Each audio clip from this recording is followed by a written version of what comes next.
From Discovery, here's Scott Lewers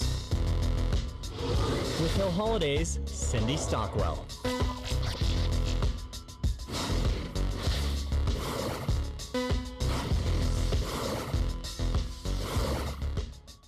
We were going to come out dressed as sharks in honor of Karen Kaplan, but we were afraid we might fall down the stairs. But very color appropriate. Yes, the Blood in the water. Anyway, so for those of you who don't know, Shark Week is the longest running cable event in history, 27 years this year.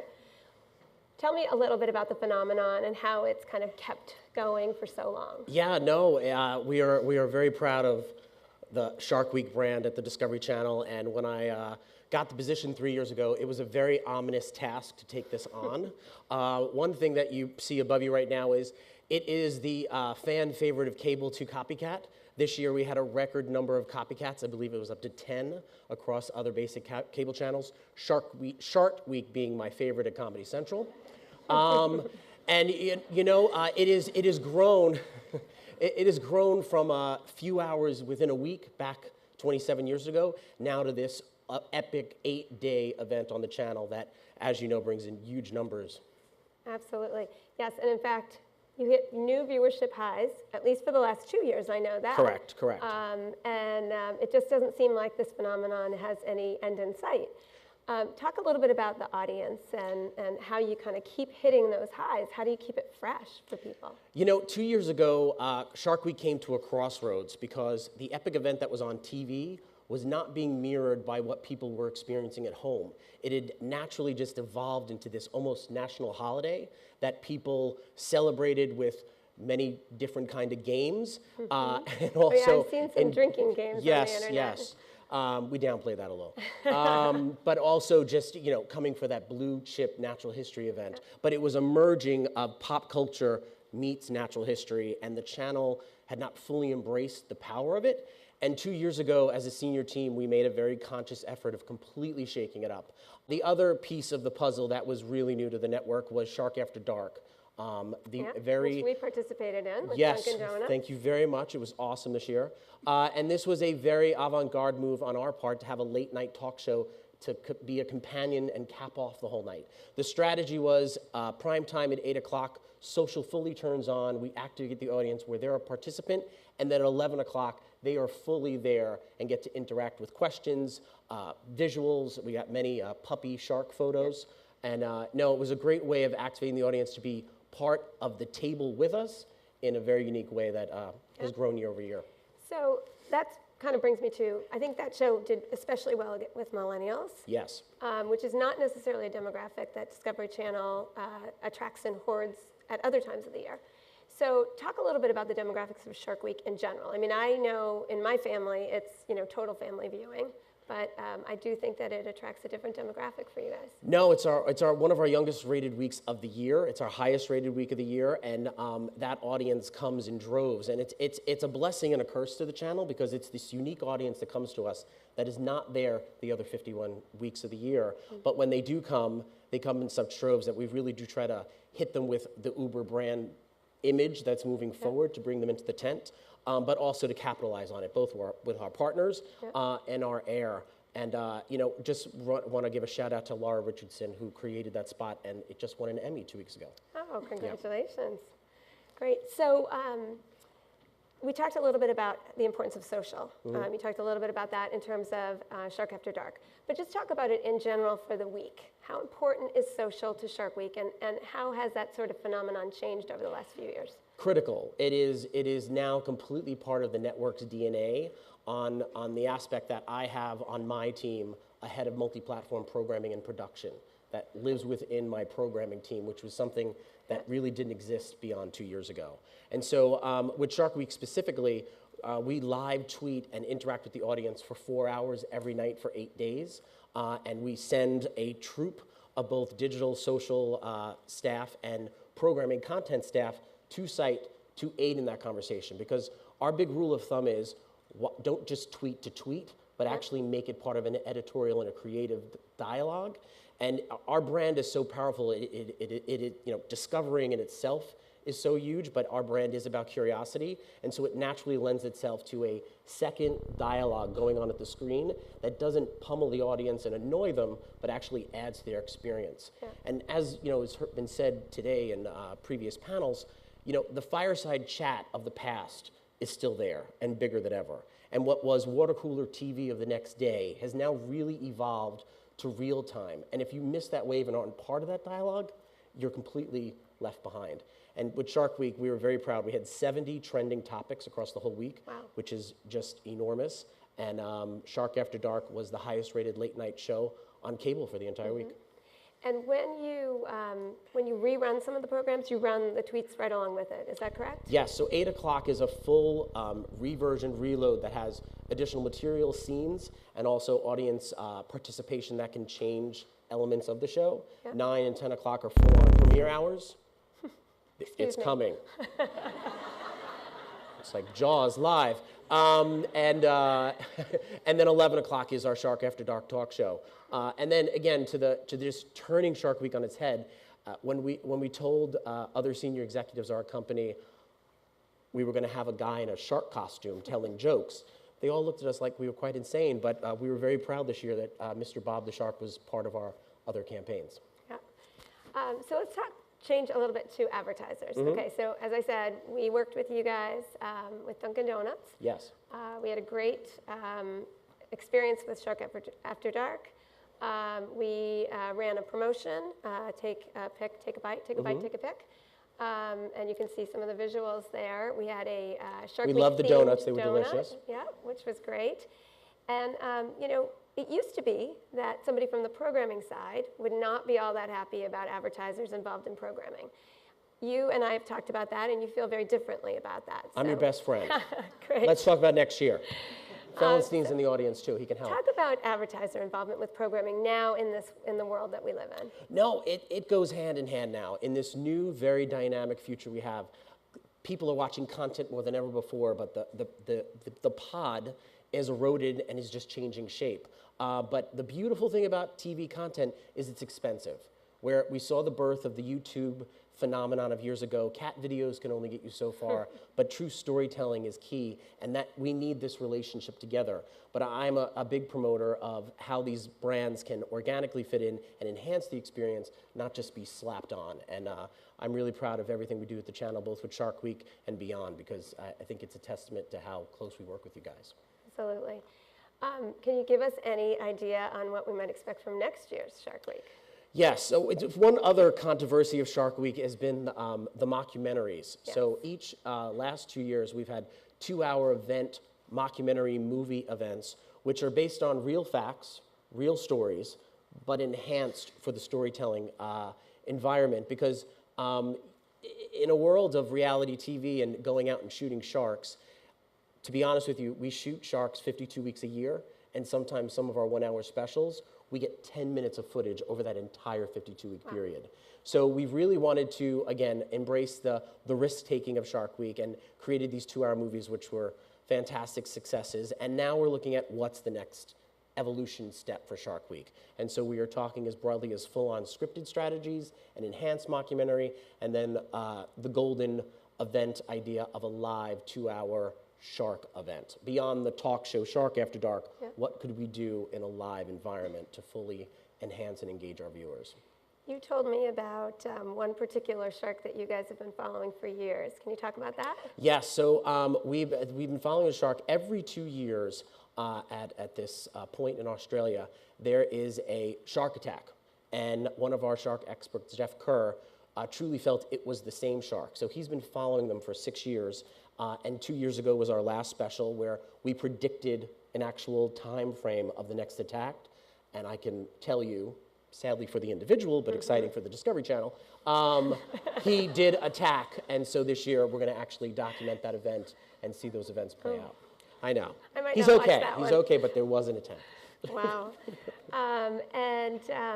Beyond Shark Week, right? So how are you taking this experience and trying to replicate it across other programming within the Discovery Channel? Yeah, to my live note of the golden child of content for us, the power of live is just enormous. And we see that with football and sports and we are trying to adapt that for the channel. And one strategy that's worked extremely well is our event content. So Space Jump Live was something we did 3 years ago, opened our eyes to this world and this huge potential. And last year, we did Skywire Live with Nick Wallenda, where he crossed the Grand Canyon.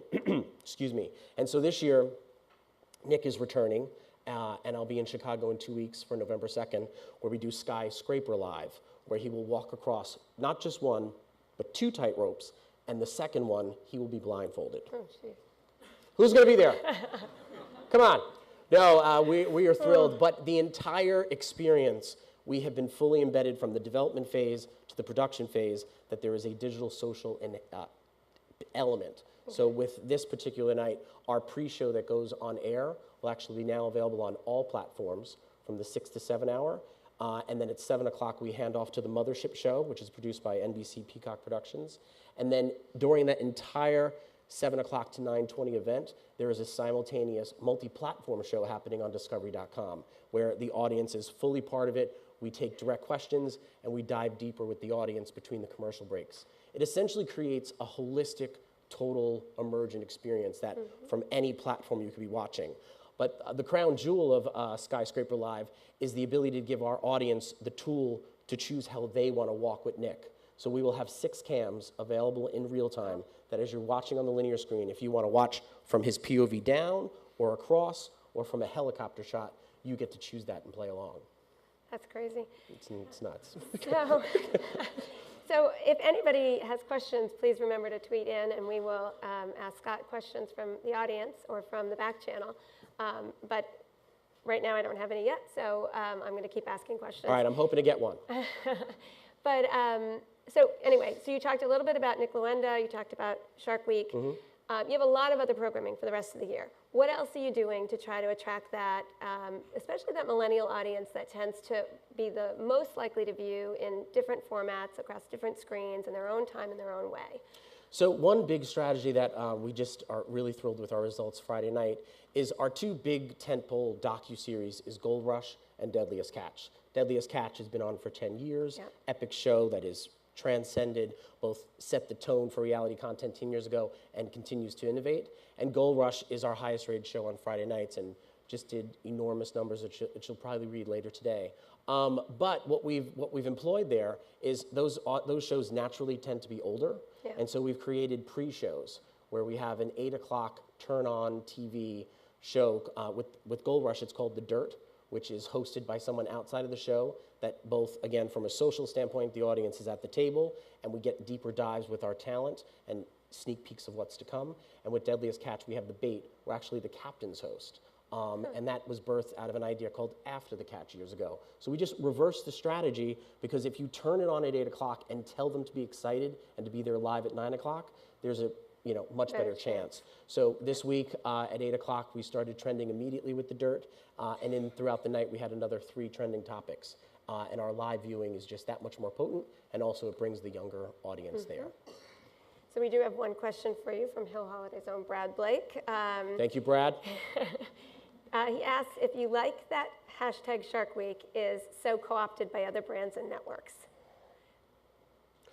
Sorry, say again? Do you like that hashtag Shark Week? We love it, because all it does is elevates our brand, because people just naturally go back to the mothership.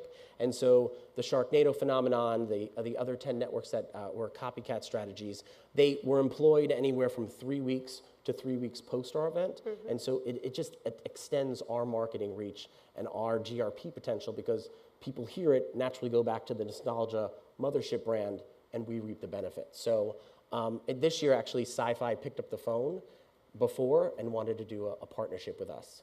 We didn't go that far, but we're talking. But you did tell me about in Canada how Discovery Channel Canada picked up Sharknado. Yeah, so Discovery Channel Canada is fortunate that there isn't a Sci-Fi channel up there, and the rights were available. So their head of programming, Ken McDonald, was very smart and purchased both a window of Jaws and Sharknado, and it was the end of Shark Week. So they had the natural history event and then said, have some fun. And it actually winded up being their highest rated night ever in the history of the network. That's great. Yeah. Now, so Shark Week started as a conservation and education effort about sharks. And there's been some controversy in the last couple years about the whole mockumentary piece and how people who are viewing think that it's real and it's sort of maybe taken away from the purists. What do you think about that? You can't make everyone happy. And so since Shark Week is such a broad audience and we wanted to make it even bigger, we needed to employ these new strategies to actually shake it up. And so we have our true, tried, blue chip scientific specials in the week that do just as potent numbers. This past year's, we had a special called Alien Sharks, part 1 last year and part 2 this year, very key names. They both explored and we saw sharks that had never been seen before ever. And you know, for our partners, we still keep in our oceanic and other partnerships intact throughout the entire week. So it's edgy, but if you don't take those risks and change it up, you will become stale and not relevant. Yep. So we have another question from Noah King. Is the success of Shark Week repeatable for other fun brands? Or is this a result of great brand building? So you came from, you've been there 3 years. Yes. So think about kind of the other properties that you have been associated with. Do you think that something like Shark Week, something like a phenomenon like that, could exist in other places or through other subjects? Yes and no. The no part I'll answer first in that for 27 years, no one's been able to replicate it to that extent, and people have tried. And we've tried at the channel as well. We've had other natural history events like Planet Earth and Life, but we've never been able to replicate the annual nostalgia play yet. So I do think there is something to planting the seed so many years ago when television was, 25, 30 channels. People saw it, it built that brand over years, that it is challenging to replicate. But I do believe there's power in eventizing nights and shorter windows. The week gets a little challenging and could be stretched the wrong way. Great. I think we have time for one more question, so I'm going to ask you. We have some clients here. There's other brands watching in our live stream. What do you suggest in terms of how agencies and brands work well with people in the programming world? Get at the table early and often. Like I said, part of my team now has a multi-platform production staff that they are at the table from the birth of a show in development to it being on air. So another example of us merging new technology and new programming elements is we have this fantastic series called Fast and Loud with Richard and Aaron. They build cars. And the fan following, and it was just ginormous, but we saw on social this huge explosion with our younger audience, and it's our youngest series on air. And so we decided to turn into the wave of it, and now about once a quarter, we go live with Richard and Aaron, and they are there hosting the entire night, interacting with the audience, playing games that the audience actually influences, but it just creates this explosion of love and just connectivity to our the brand loyal super fans of the show, that the show just keeps growing and growing, and we truly believe it's because we've turned into the wave. So I bring it up, and it's the perfect example for our partners to sit at the table with us and to create what are the enhancements of their brands that we can attach to these moments, because there's just nothing but opportunity. We just have to get in there and seize it and be a little scared, because it's scary times, but that's where risk and innovation come through. So there's nothing but opportunity. We just have to seize it. Yes, I think we'll end on that. Perfect. Thank you. Thank you. That's great.